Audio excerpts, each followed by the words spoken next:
maagang stress.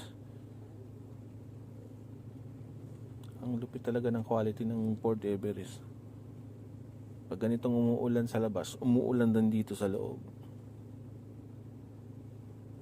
Tumutulo yung sunroof. So pag kanina, pag pasok ko sa sasakyan, punong-puno ng tubig to.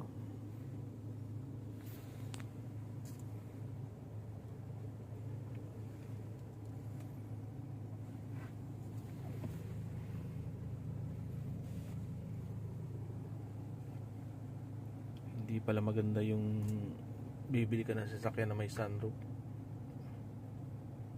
At ganito may leak, may pumapasok sa loob. Kaya para ka ring nakamotor, basa din. Pag umuulan din sa loob. Pag bumaba sa labas, babaha din dito sa loob ng sasakyan.